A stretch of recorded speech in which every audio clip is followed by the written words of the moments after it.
White House Chief of Staff Mulvaney says Catholicism is driving policy in the Trump administration. Catholic principles may be driving presidential policy for the first time in years, says Acting Chief of Staff Mick Mulvaney. The president has allowed us, Christians of all denominations, folks from all different faiths, to be very vocal about their faith, and to practice their faith, and to take their faith and work it into our policies. I'm comfortable as a Catholic, even though I work for a gentleman who is not Roman Catholic, that the principles of our faith are alive and well respected in this administration, and are driving many of our policies. We were told in Revelation 13 that the second beast, America, would form an image to the first beast, the papacy. The papacy is a uniting of church and state, with the church directing the affairs of the state. So what would the image of the papacy in America be? The same uniting of church and state, with the church directing the affairs and policies of the state.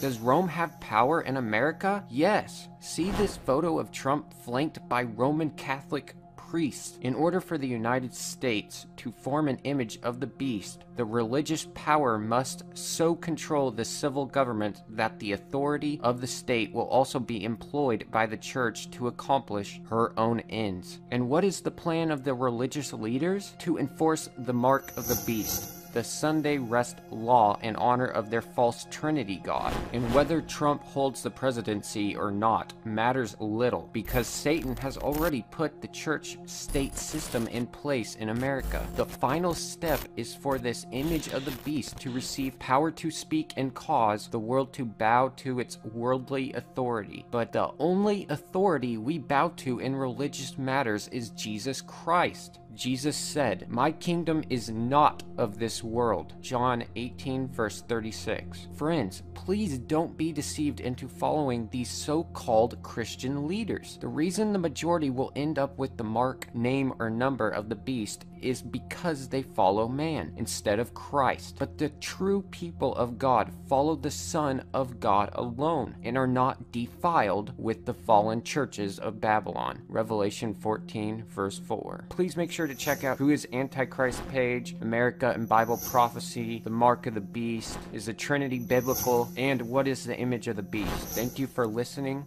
God bless.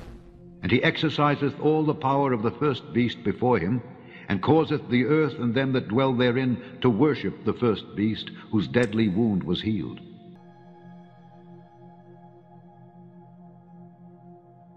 This organization proposes in every possible way to aid in preserving Sunday as a civil institution. Our national security requires the active support of all good citizens in the maintenance of our American Sabbath.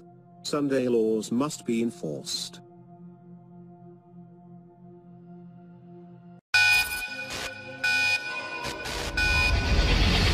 Previous popes have spoken out about the environment, but none made it such a priority. Pope Francis is essentially moving doing your part for the environment into the realm of obligation. But will that translate into action? So we can't save the world by playing by the rules, because the rules have to be changed. Everything needs to change, and it has to start today.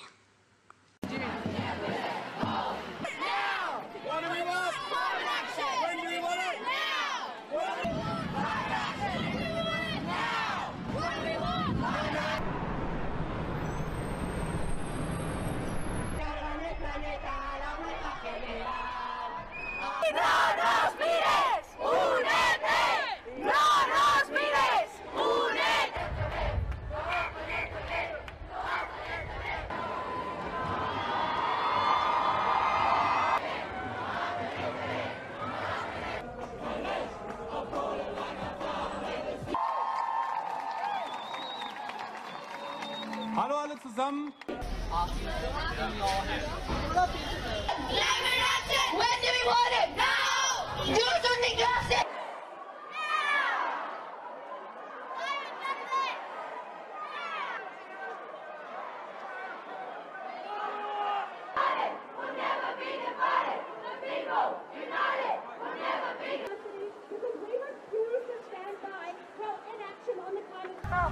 Est-ce qu'on assimilera toujours dans l'histoire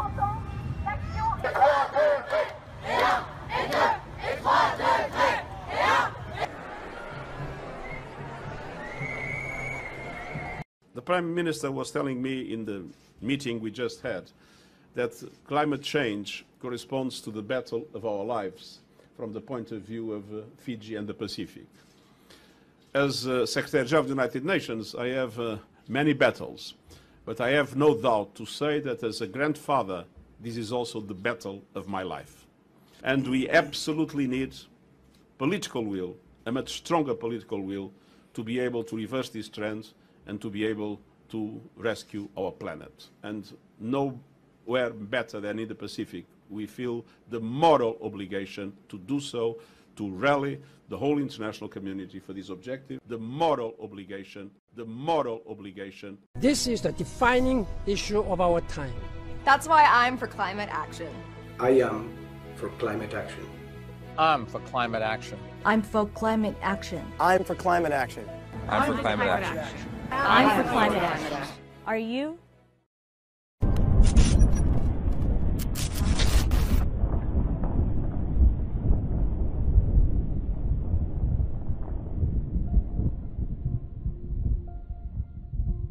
And now we're learning that scientists and researchers are looking at how to change the weather on purpose. That's right. Michio Kaku is a physics professor at City College of New York. Professor, lasers, really, to change the weather? Everyone complains about the weather, but no one ever does anything about it. We physicists are firing trillion-watt lasers into the sky to actually precipitate rain clouds and actually bring down lightning bolts. This is potentially a game changer. When you have water vapor and you have dust particles or ice crystals, you can precipitate rain. By firing trillion-watt lasers, you rip apart the electrons, creating what are called ions, and these ions act like seeds, like dust particles, bringing down rain and even lightning. CIA used this to bring down monsoons during the Vietnam War, to wash out the Viet Cong. So what you're saying is our government gave the Roman Catholic Church the power to decide what happens on our Capitol Hill. Yes, absolutely. That's what we witnessed, yes. So you are stationed right next to the Senate building. Mm-hmm. Are you seeing anything interesting going on over at the Senate building while you're right next to it? We saw a great number of interesting things. But I think one of the things that really just, you know, it was a sad thing, because as Americans, we believe in a separation of church and state. And we saw many meetings take place, many, and we were told, because we asked, you know, why are all these Catholic priests, you know, one car after another with these Catholic priests, and I say car, you know, most of them are like motorcades and stuff like this, pulling up, and these dignitaries and officials from the Vatican going into the building one after another. You know, it's one thing if the Pope is to come and make a speech, but it's another thing, why do you have these legions of teams of Vatican officials that are going into the Senate building and meeting with Congress and the Senate, and what is it that they're doing for days leading up to this meeting? And so we asked, we said, you know, what's going on? And they're like, well, we're having meetings. And since our proximity, we had this sign, and on the sign we had the pure woman from Revelation chapter 12. You know, we were under this banner, these are those that keep the commandments of Jesus. And so, but this little image that we had on there of the pure woman, it looked like Mary. And one of the things that we figured out was that Catholics and these Catholic priests were being drawn to our demonstration because we really looked like people that were there to support the papal visit. And they would get up to where we were, and they saw we had some tables out, and they would look on the tables and they would see great controversy, and they would be like, oh. And I said, well, what are you guys exactly doing in here? What are you doing in there? And they said, well, we're here with the advance team from the Vatican, and we're here to train the U.S. Senate on what specifically the Pope's climate change agenda is about and educate them as to what we're trying to achieve. And that's when I said to them, I said, you know, I read the Pope's climate change encyclical, and I noticed that the Pope mentions the Sabbath in the encyclical. And he talks about animals having a day of rest, and I'm putting two and two together, and it looks to me like the Pope wants to have a Sabbath rest for the land, a Sabbath rest for the environment. And it seems to me like the Pope wants to have a worldwide Sunday law put in place, and through this green Sabbath, I didn't say green Sabbath, but through this Sabbath rest for the land or for the environment, that the whole world would shut their businesses and factories and everything down one day a week, and thus you'd be able to lower greenhouse emissions. And he looked at me and he goes, that's exactly what this is about. And with that, they just turned on their heels and walked away.